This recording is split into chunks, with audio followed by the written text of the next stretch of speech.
100 years of baseball and builds a shrine in the little upstate New York town where the game was first played. Everyone knows Cooperstown. For many, it's the place where baseball remembers itself. A quiet town, a temple. But Cooperstown didn't come from the game itself. It came from a need.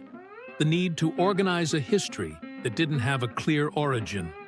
To turn decades of evolution, contradictions, and different versions into a solid narrative. The story we were told isn't false, but it's incomplete. Welcome to Cooperstown, the origin. For generations, the origin of baseball has been told as a clear and orderly story. Every sport needs a beginning, a recognizable point where everything can be placed. And for baseball, that beginning had a place and a name. According to the most widely accepted version, baseball was born in the early 19th century in a small town in New York State, Cooperstown.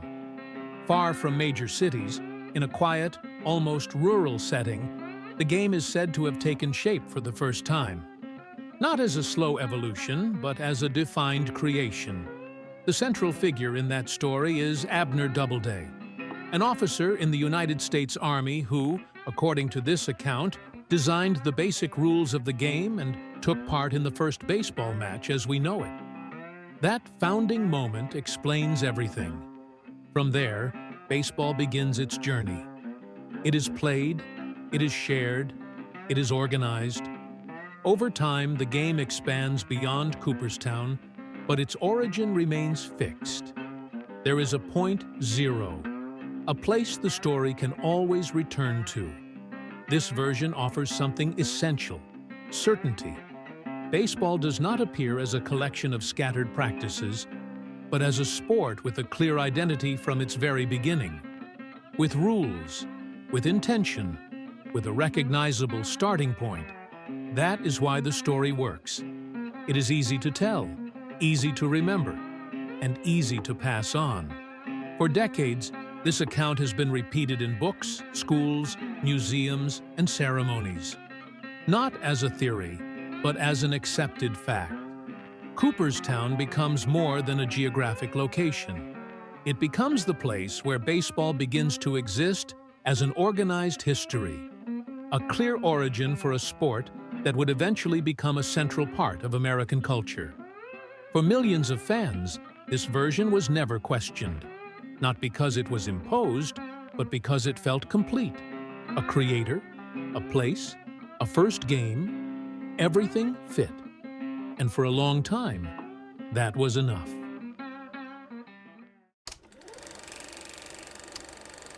When a story is repeated for long enough, it begins to feel definitive. Not necessarily because it has been proven, but because it has been accepted.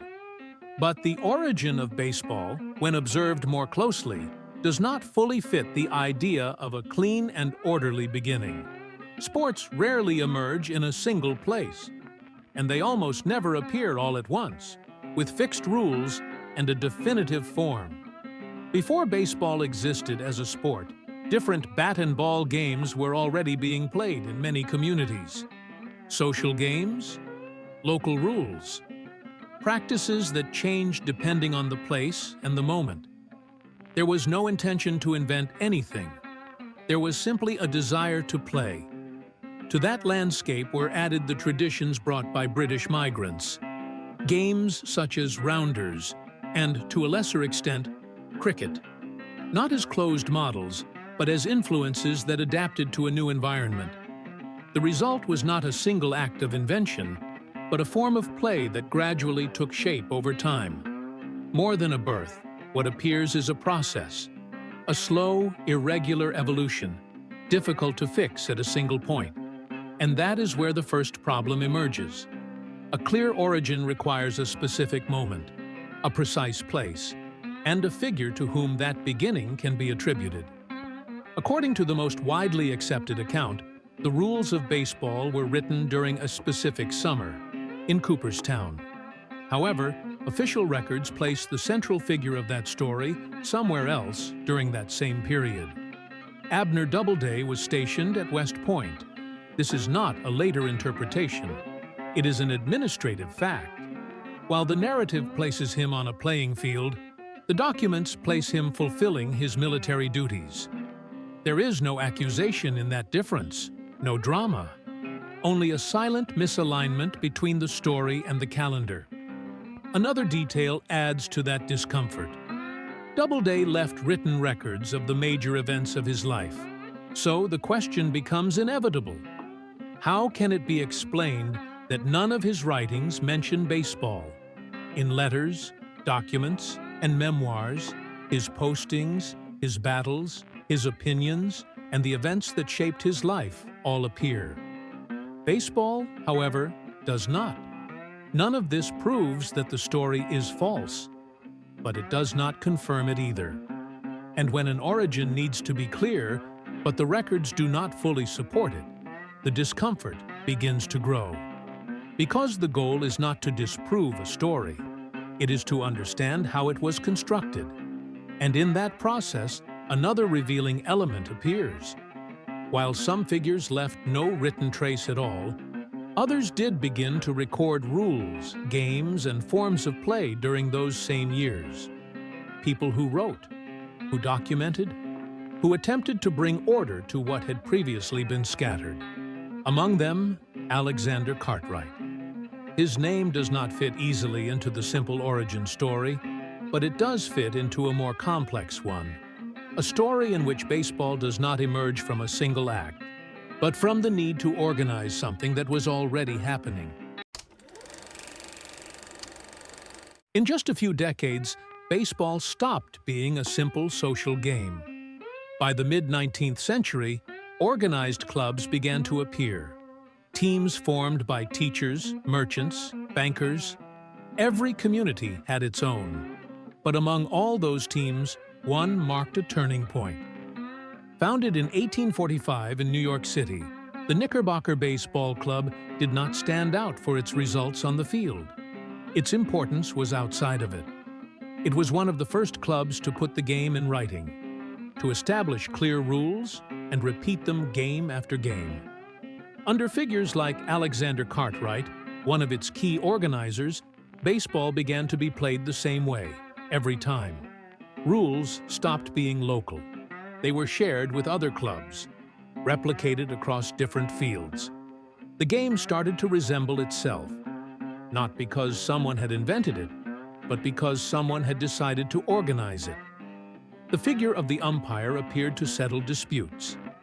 Games were no longer resolved by consensus alone, and something else changed. Results began to appear in newspapers.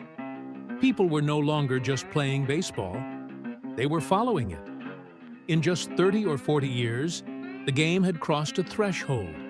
There were clubs, there were shared rules, there was an audience, and when a game reaches that level of organization, it stops being just an activity. It begins to turn into history.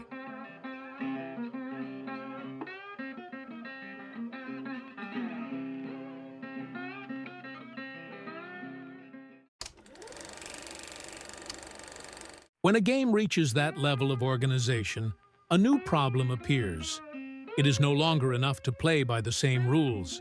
Something else is required. Because not everyone played the same way. Not everyone started at the same time. Not everyone left records behind. As baseball grew, stories about its origin began to multiply. Local accounts, contradictory versions, memories passed down from generation to generation. Some better documented, others supported mostly by tradition. The press helped spread the game, but it also amplified those differences. And then something inevitable happened. When a sport becomes national, it cannot afford to have multiple origins. Not because one version is false and another is true, but because a fragmented story cannot sustain a shared identity. At that point, deciding which story is passed on stops being an option. It becomes a necessity, not to correct the past, but to give it shape. Deciding on a story was not enough. For that narrative to impose itself and endure over time, it needed more than words. It needed authority. Because stories are not fixed by love for the sport alone. They are fixed when controlling the narrative begins to matter. By the early 20th century, baseball was no longer just a game. It had become a true civil religion. It had followers, it had rituals, it had heroes, and it carried a cultural weight far beyond sport. But there was a problem. A sport that already functioned as a national religion could not afford to have multiple stories about its origin. Historians and journalists pointed to British influences, rounders, cricket, games imported and transformed over time. That idea collided with something fundamental. A sport that had become a national symbol did not want to be seen as a foreign adaptation. In 1905, that tension led to a key decision. The Mills Commission was created, a committee with a very specific mission: to determine the true origin of baseball. This was not just about investigation. It was about closing the debate. The commission was driven by influential figures in the game, among them Albert Spalding, a strong defender of one clear idea: baseball had to be an authentically American sport. The committee did not rely on contemporary archives or comparative historical analysis. Instead, it based its work on personal testimonies, many of them recorded decades after the events. The most decisive came from a man who claimed that, as a child, he had witnessed the creation of baseball in Cooperstown. According to that testimony, the game had been invented in 1839 by Abner Doubleday. There were no records to confirm it. Doubleday himself never wrote a single line about baseball. And existing documents placed him elsewhere during that period. Even so, in 1907, the commission presented its official conclusion. Baseball had been born in Cooperstown. It was a purely American creation, and it had a founding father. With that report, the debate was officially closed. Not because all doubts had disappeared, but because the story had been decided. For the first time, the history of baseball had an official version. Once the narrative had been decided, one final step remained: to turn that story into an institution. Because an official version only endures over time, when it has a place that represents it, repeats it, and legitimizes it. At that point, Cooperstown returned to the picture. And it did so through a key figure: Stephen C. Clark. Clark was not just a lover of baseball. He was an heir to the Singer sewing machine fortune and the owner of vast tracts of land in Cooperstown. In the middle of the Great Depression, he understood something clearly. A small town needed relevance, and baseball needed a center. The version established by the Mills Commission offered the perfect opportunity. Placing the origin of the game in Cooperstown and naming Abner Doubleday as its founding father allowed that narrative to become a permanent cultural asset. It did not matter that the records did not confirm it. What mattered was that the story had already been officially decided. In 1936, that decision took physical form with the announcement of the creation of the National Baseball Hall of Fame. 3 years later, in 1939, Cooperstown was cemented as the place where baseball would look to its past. Not as a neutral space, but as an institution with the authority to enshrine, to select, and to exclude. Because whoever controls the place where history is honored also controls which stories deserve to be remembered. Cooperstown did not become the center of baseball by chance. It became its center because it combined an official narrative, symbolic power, and economic benefit. Baseball already had its origin decided. Now, it also had its temple. The story told in Cooperstown is not a lie. It is a selection. One version chosen among many possible ones turned into a reference, repeated with authority, and sustained over time. Other stories did not disappear. They still exist in archives, in research, in local accounts. But they were left outside the center. Because when a story becomes institutionalized, it does not remember everything. It remembers what it needs. Cooperstown did not invent baseball. It organized it. It gave the game a clear origin, a recognizable starting point, a place from which to look at the past without visible contradictions. That does not make the story false. It makes it functional. And that process is not exclusive to baseball. Cultures do this constantly. They choose narratives. They consecrate symbols. They build centers from which it is decided what deserves to be remembered and what remains on the margins.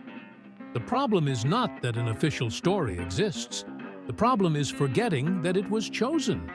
Because when we confuse one version with absolute truth, we stop asking which other stories were left out. Cooperstown does not answer the question of where baseball was born. It answers a much more important one. Who decides how history is remembered? The original idea behind Cooperstown was not to create a pantheon.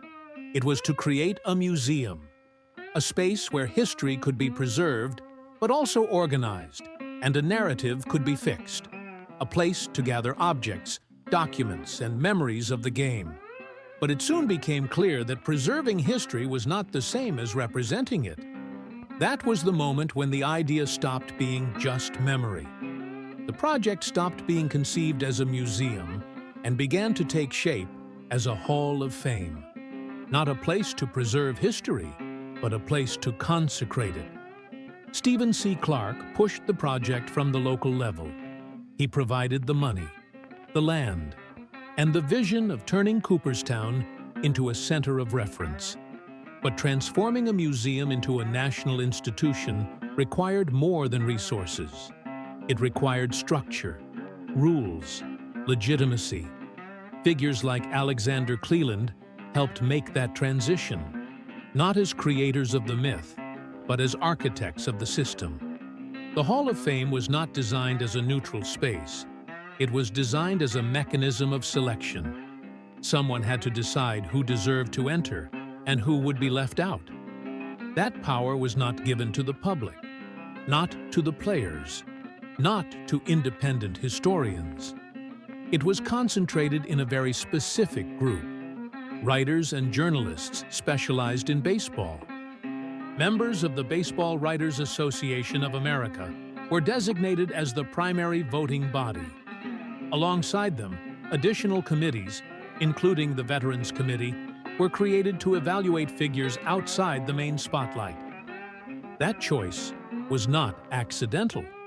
In a time without advanced statistics or centralized archives, they were the ones who had built the public memory of the game. They followed complete careers. They shaped reputations. They decided what greatness meant. They did not vote because they were neutral. They voted because they controlled the narrative. Over time, the system expanded. The number of voters grew. Criteria were adjusted. Eligibility rules were redefined. But the principle did not change. The Hall of Fame did not function as an archive. It functioned as a filter. Each vote did more than honor someone. It implicitly defined what kind of baseball should be remembered, which values were rewarded, which careers were legitimized, and which remained outside the official frame. From that moment on, the history of baseball no longer depended solely on what happened on the field. It depended on a system that decides, that consecrates, and that, in doing so, builds memory with authority.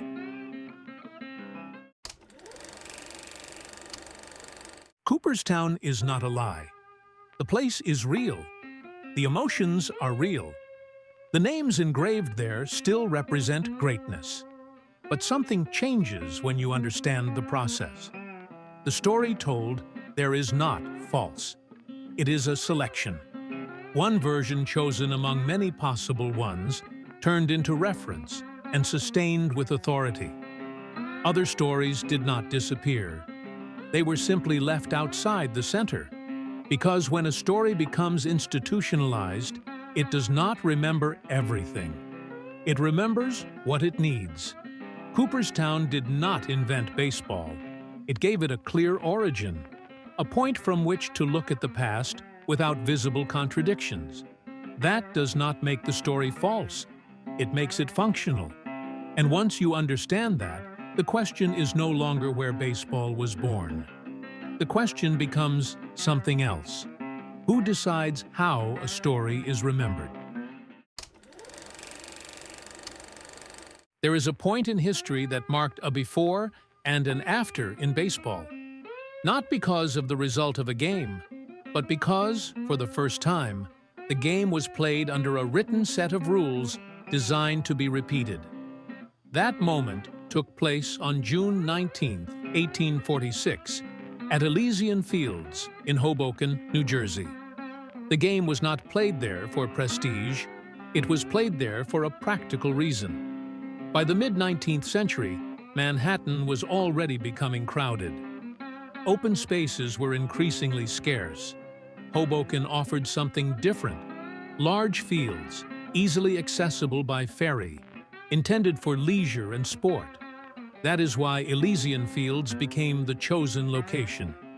On that day, the Knickerbocker Baseball Club faced a team known as the New York Nine. The result was clear: 23-1.